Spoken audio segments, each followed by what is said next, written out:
called To Live and Die in Mission, Texas. I'm a hardcore fan of A&E's program Live PD, shown on Friday and Saturday nights. Why? For months it featured my hometown, Mission, Texas. Live PD showed the Mission police responding to drugs, domestic disturbances, drunk drivers, rowdy teens, with the action going down on streets I knew intimately. The cops and crooks all had those South Texas accents that I can recognize instantly. Mission has rotated off Live PD, but I still see the place in the news every day. That's because Mission is on the border with Mexico, right on the Rio Grande. The place is a prime crossing point for people pounding up from Latin America and all over the world trying to enter the United States.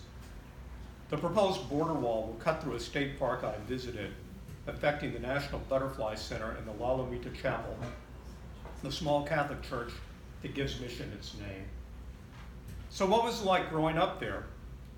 In the 1960s and 70s, Mission was a small town, population 11,000. The place called itself the home of the grapefruit and was proud of local boy Tom Landry, for 29 years, the coach of the beloved Dallas Cowboys. I remember baseball, spider bikes, Boy Scouts, listening to the Houston Astros on a transistor radio, those Friday night lights at the high school football stadium. Yet Mission also felt like an outlier pushed to the very edge of America. As a kid, I obsessively drew pictures of mountains with snowy peaks.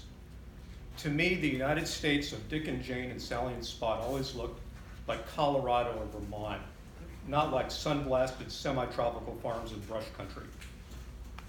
Mission schools were 90% Hispanic, and I saw life through the lens of the gringo population on the north side of the Missouri Pacific Railroad tracks. South Mission, the Mexican side of the tracks, was unknown territory. The political thinking of the area had a flavor all its own. Pickup trucks in the high school parking lot sported gun racks and bumper stickers that said, "I'd rather be a roper than a doper." Teachers warned that motorcycle helmet laws and public television were signs of creeping communism. The older I got, the more isolated I felt.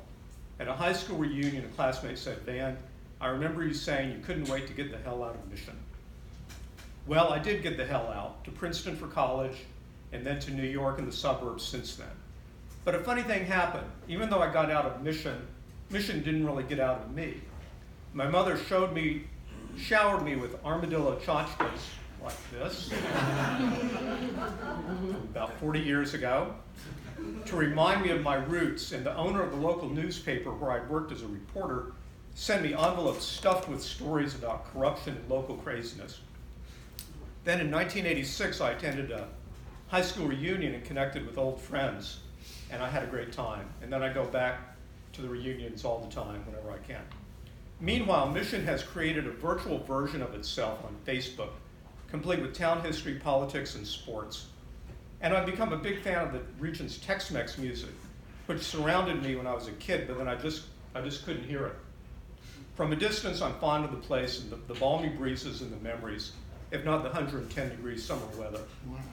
That's where my roots are, even as my career and family are up here. Keeping my boots in two psychic regions, the Rio Grande and the Rio Hudson, can be a strange mix. My Texas evangelical friends think I'm a Yankee commie hippie tree hugger who probably voted for Hillary, while my Northeast Jewish friends fear I'm a crypto-fascist Texas gun nut with a MAGA hat. In fact, neither stereotype is accurate. I'm somewhere in the middle, a delightful blend of both.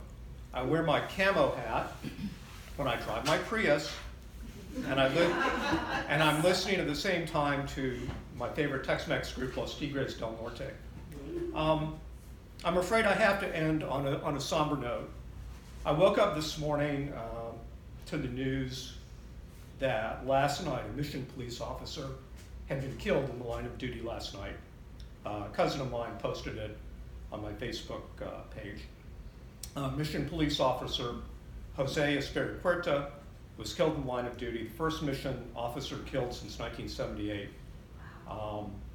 And so I've been following the news all day. A lot of my friends are very involved in local issues and follow that Live PD, which actually started 20 minutes ago, is having a special segment on Officer Espericueta tonight about the end of the shift.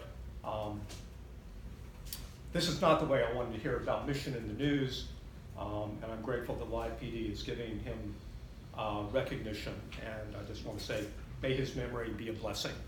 Thank you.